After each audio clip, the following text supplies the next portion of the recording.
live on stage. So. Okay. Hello, Web3 TV friends. My name is Ornella Hernandez, and today we are live from the Sustainable Tech and Impact Investing Summit in Dubai. I'm with one of the attendees, Jorge Sebastiao, who is the co-founder of EcoX. How are you? Yes, it's a pleasure to be here. I know Gustavo for quite a long time, almost 10 years ago, since I've been in Dubai for close to 30 years now. Wow, okay. So I've seen this change from a small fishing village to what is Dubai today. Yeah, so Gustavo Montero is the president of Carter Capital, who is the host of this event today. And EcoX, I know, has also been around Dubai for a long time, so if you could tell me a little bit more about that. We actually are about 4 different friends together, me, Franco, Andrej, Saif, and we started holding meetups with other individuals and people that were in the blockchain or the technology space. And eventually this ended up turning into something that we refer today as EcoX. Primarily our objective was to give the capability of startups that are new in Dubai the success. And to have success today in business, there's obviously some very important ingredients. And we actually coined this term we sometimes call MBC. MBC is just another TV station.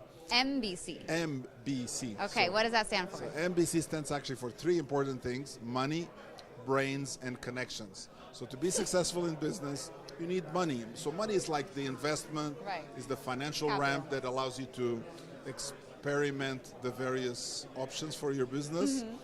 The brains is you can say human capital, the smart people that actually make success in your...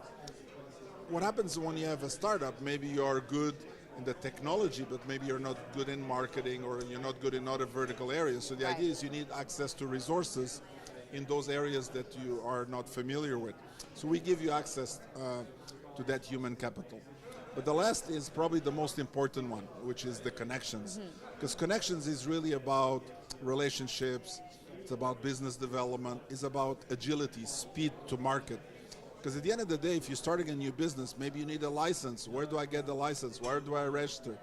Who can sponsor me? Where can I get the best office location? Right, you need to have the right relationships. Correct. And it's also about business development. You may have the best tool, the best technology, the smartest people, but at the end of the day, you need to have people that buy your product or your service.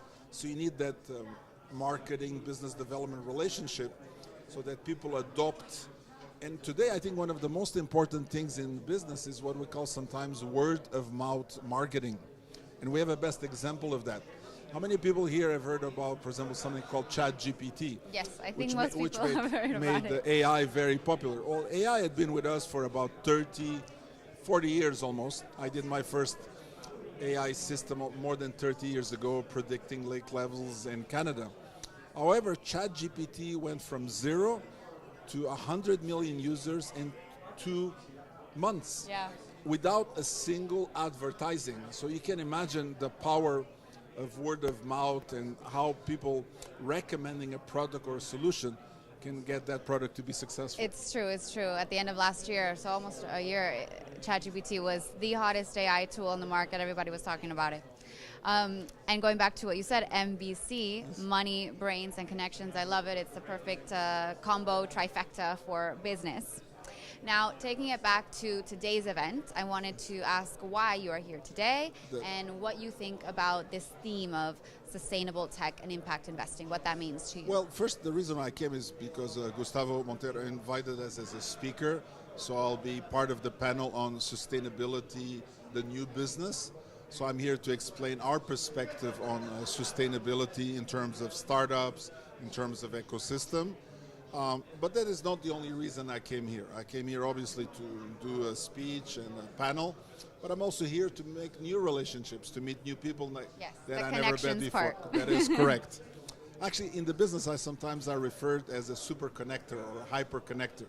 So when somebody wants to meet somebody they never met before in the region, could be Dubai, but could also be Bahrain, Saudi, Kuwait, Qatar, Pakistan, Thailand. So we have... They go to you? This globe. Yes, exactly. They come to me and says, okay, no problem.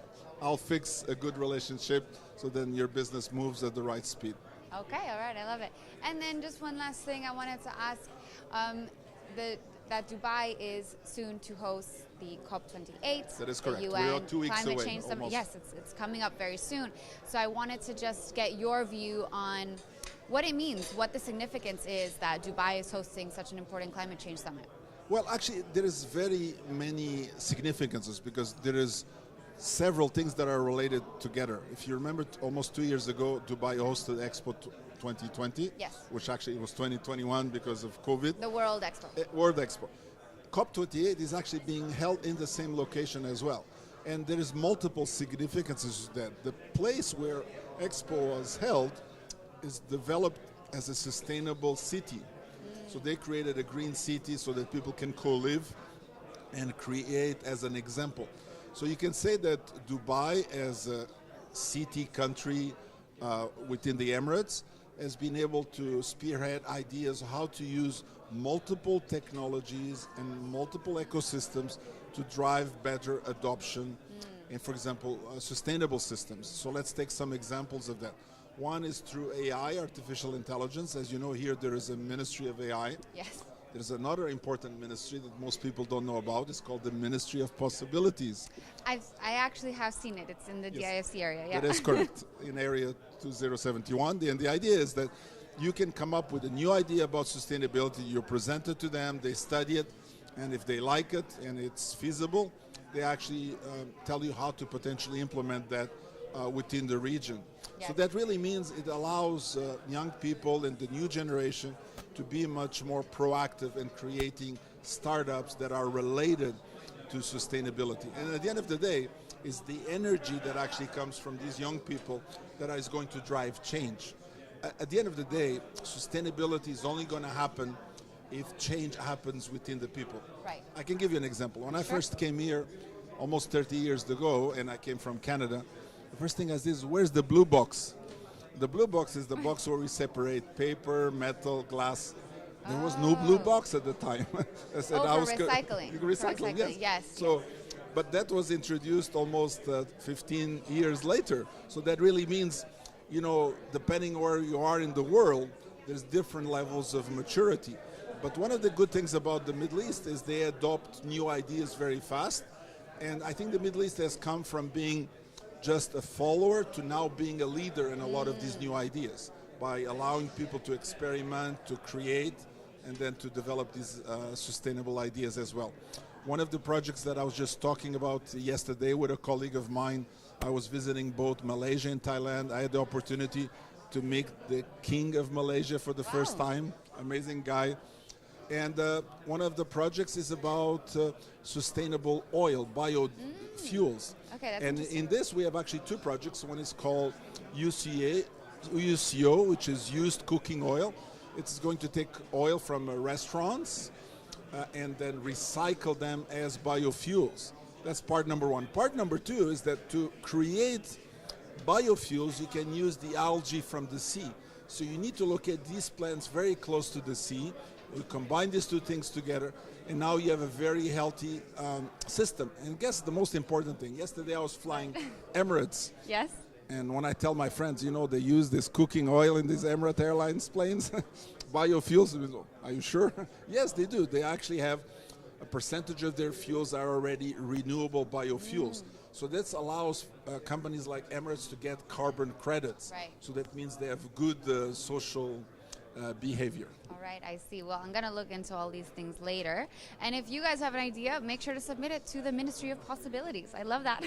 Good. Well, thank you for It's a your pleasure time to be today, here. George. So, and if you have any more questions, always happy to meet you either in person or on social media. Just look for Jorge Sebastiao or for George, the number 4 and the JORG. Okay, awesome. Well, thank you, Jorge Sebastiao from EcoX. My name is Ornella Hernandez, and please stay tuned for more interviews at the Sustainable Tech and Impact Investing Summit in Dubai. Thank you very much.